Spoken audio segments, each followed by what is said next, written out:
AI front-running is now unstoppable. How the markets actually work in 2026. Is AI front-running killing the retail trader in 2026? You've been told that zero commission trading democratized the markets. You've been told that technology leveled the playing field. You have been told that any retail investor with a phone and a thesis can compete. Every single one of those things is true, and every single one of them is being used against you right now. What is happening in 2026 is not a new version of high frequency trading. It is not a faster algorithm. It is not a smarter quant. It is a structural inversion of the market itself. The data flow has reversed. Information used to move from the market to you. You studied price, you formed a view, you placed a trade. That world is gone. In 2026, information moves from you to the market. Your behavior, your timing, your position sizing, your hesitation before pressing the button, that is the new raw material. And the machine layer above you is trained on. This is not a glitch. It is not an oversight. It is the architecture. I spent years on the other side of this trade and foreign exchange, watching institutional order flow get front-run in real time by desks that were supposed to be executing for clients. What is happening now makes that look like a parking ticket next to a bank robbery. You were not given access to the market. You were given access to your own data being used against you. Ask yourself how you picture front running. Most people picture a faster trader, someone with a better connection, a co-located server, a lower latency feed, someone who sees your order and jumps in front of it in the same millisecond. That picture is 20 years old. And the fact that it is still the dominant mental model is exactly why this is working. The millisecond gap has been closed. Latency is a solved problem. Every major player has sub-millisecond execution. Speed is no longer the edge. The edge now is prediction. Not reacting to what you did, knowing what you're about to do before you do it. And prediction cannot be defeated with hardware. You cannot buy a faster server to beat a model that has been trained on 3 years of your behavioral data. This is not a trading problem. This is not a technology problem. It is a power problem. The battle is not happening on the exchange. It is happening in the data layer underneath the exchange. A layer most retail traders do not know exists and regulators have consistently failed to define. Front running is not a speed game anymore. It is a knowledge game. And you are the source of the knowledge being used to beat you. This did not happen overnight. The structural shift that made predictive front running possible has been building since at least 2018. That is when payment for order flow became the dominant revenue model for zero commission retail brokers. Not a side business, the primary business. In 2021, the GameStop episode forced Congress to ask out loud what retail order flow was actually worth and who was buying it. The answer was uncomfortable enough that the hearings ended and the structural question was quietly set aside. In 2023, academic research from the University of California, Berkeley confirmed that practitioners already knew market makers receiving retail order flow were using it to inform their own directional positioning before filing the orders they had been paid to execute. Not speculation. Documented. Published, ignored. In 2025, the SEC introduced updated algorithmic trading transparency rules. The stated aim was to curb latency arbitrage 2.0, the practice of using behavior prediction rather than raw speed to front-run institutional and retail flow. The rules were live for less than 6 months before Tier 1 funds had restructured their entity architecture to stay below every reporting threshold. The inflection point is not a single event. It is a compounding of ignored signals, each one individually deniable. Together, they form a system. The word for what happens when regulators watch a structural problem compound for 7 years without meaningful intervention is not oversight, it is capture. The regulator did not miss this. The regulator watched this and decided the cost of fixing it was higher than the cost of letting it run. The concept you need to understand everything else is this: predictive execution, not reactive, predictive. Traditional high-frequency trading was reactive arbitrage. A price discrepancy existed between two venues. You moved faster than anyone else and captured the spread before it closed. Pure speed, pure hardware. Predictive execution is different at its foundation. These systems are not looking for discrepancies that already exist. They are modeling the order flow that is about to arrive. Here is what that looks like in practice.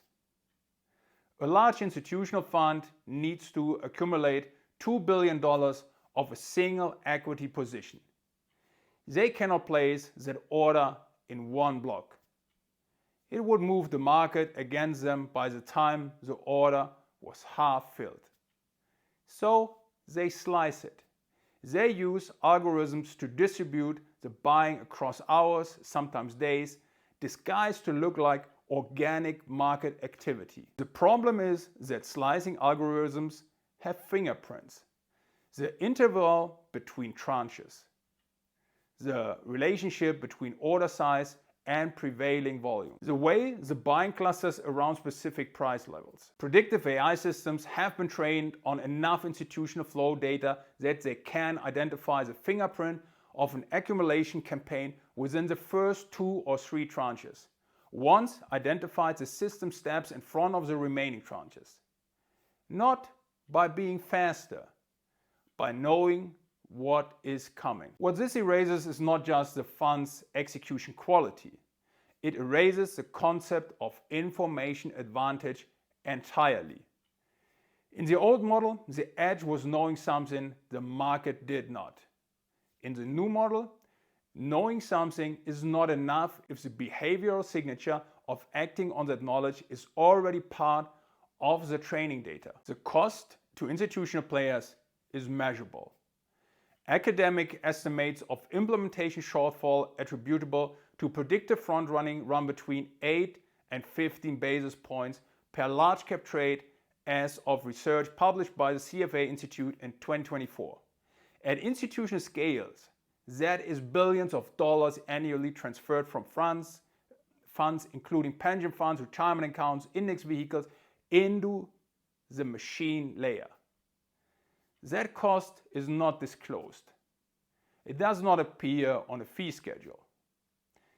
It is simply subtracted from the return you were promised. It is not front-running your order. It is front-running your decision.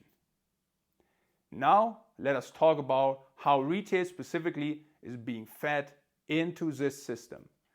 Because the institutional story is disturbing, the retail story is something completely different. The specific mechanism is payment for order flow. Under the current framework, which remains in force in the United States as of 2026, though proposed for reform under the SEC's 23 best execution rule, which is still in consultation, retail brokers are legally permitted to route your orders to designated market makers in exchange for payment. The market maker executes your order. They also receive your order data. What that means in practice: every time you place a trade on a zero commission platform, the market maker on the other side sees your direction, your size, your timing, the asset you choose, and the time of day you choose it.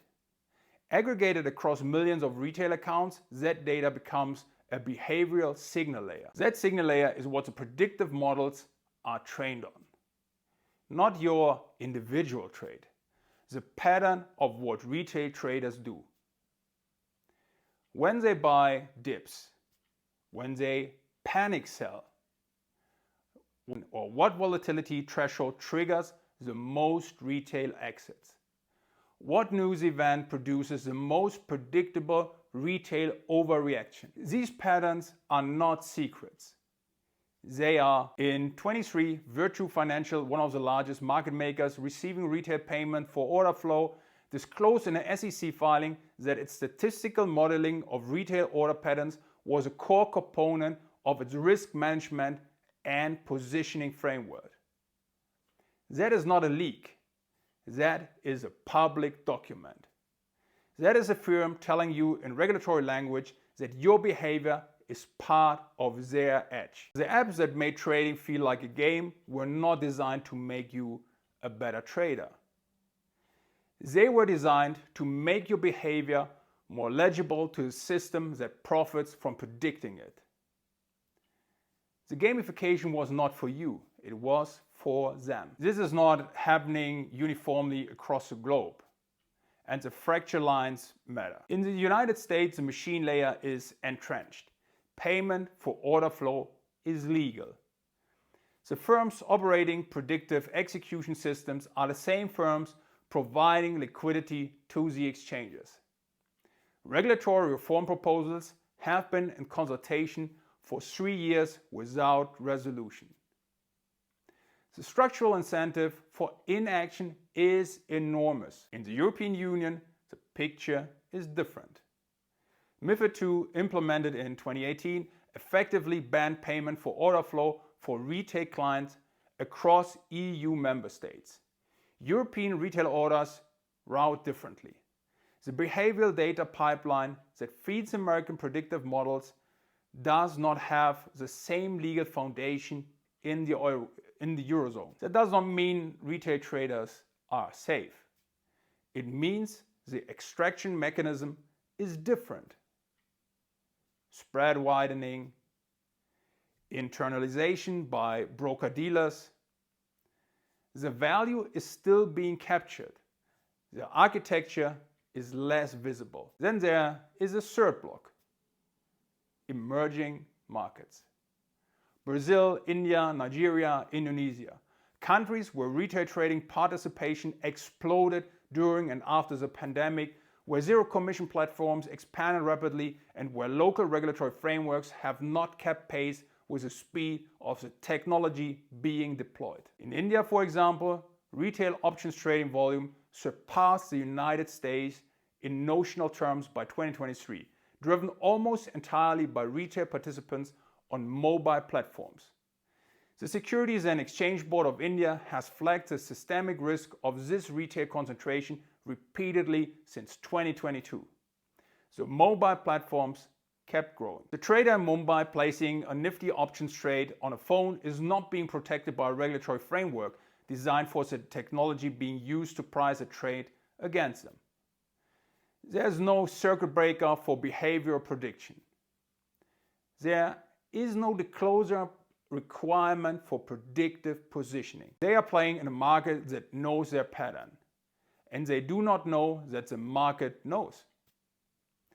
The most dangerous position in any market is the one where you do not know what you do not know.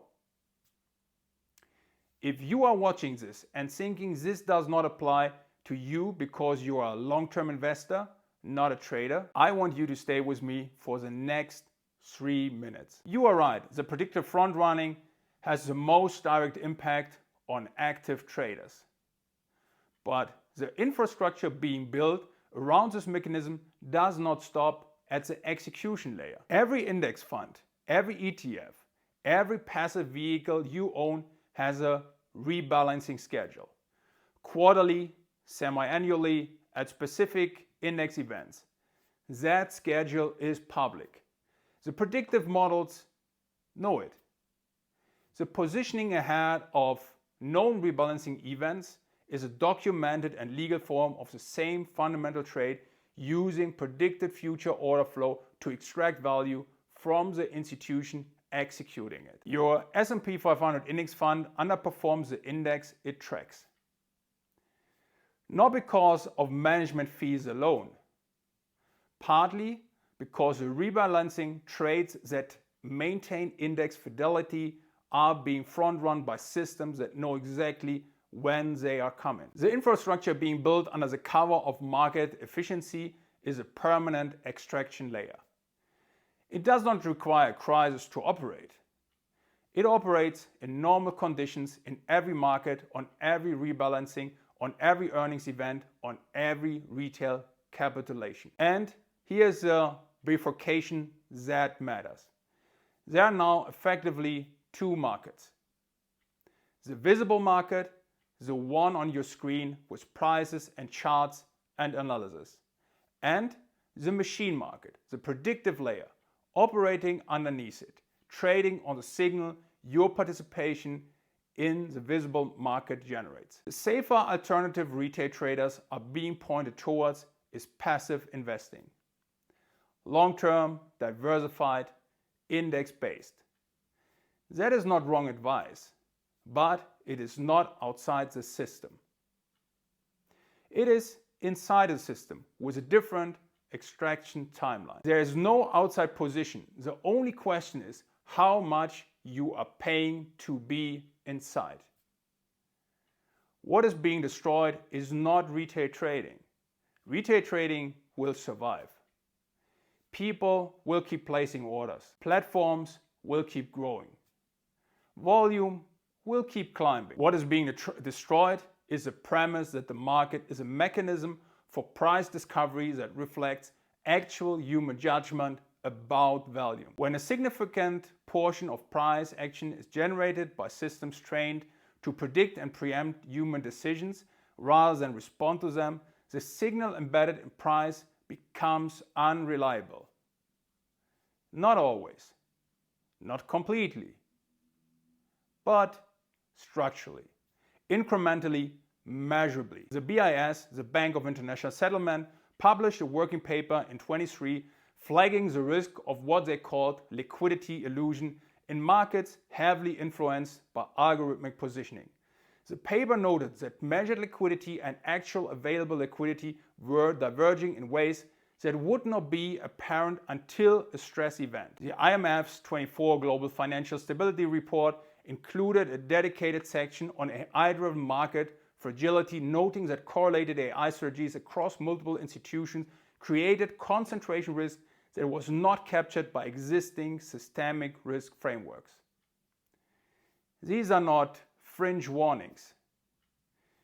These are the central banks of central banks and the Global Monetary Authority in official published documents telling the world that the market structure is fragile in ways that have not been stress tested. And the response was continued deployment.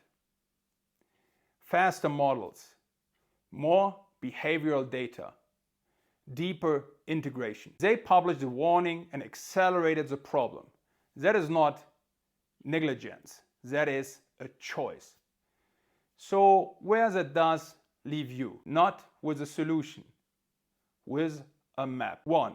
Understand what your order data is worth to the system receiving it and factor that into every platform decision you make. 2. Recognize that execution quality is hidden cost that does not appear on a commission schedule. Ask your broker how your orders are routed and to whom. 3. If you are an active trader, study the time-locked exchange models being piloted in Europe and Canada. They are small, they are undercapitalized, but they represent the only structural defense against predictive execution currently in operation. 4. If you are a passive investor, understand that rebalancing events and index inclusions are the moments of maximum extraction. They are predictable, they are front-run, and the cost shows up in tracking error you were never told to look for. 5. Watch what the BIS and the FSB publish in 26 on AI-driven market fragility, not because the reports will fix anything, but because the language regulators use to describe the problem tells you how close they are to being forced an act. There's a version of this that could have gone differently. A version where the payment for order flow model was banned before it became the behavioral data pipeline that feeds predictive AI. A version where the 2021 hearings produce structural reform instead of theatrical outrage. A version where zero commission trading was generally free and not subsidized by the systematic prediction of retail behavior. That version existed. It was a real fork in the road. We did not take it. So here's a question I'm leaving you with. If the market is no longer primarily a mechanism for price discovery, if it is increasingly a mechanism for extracting value from the predictability of human behavior, then what exactly are we calling a fair price? And if the answer to that question keeps changing every time the machine layer gets faster, what is the price of anything really? If you're here for noise, scroll. If you're here for deals, stay. Crypto shorts.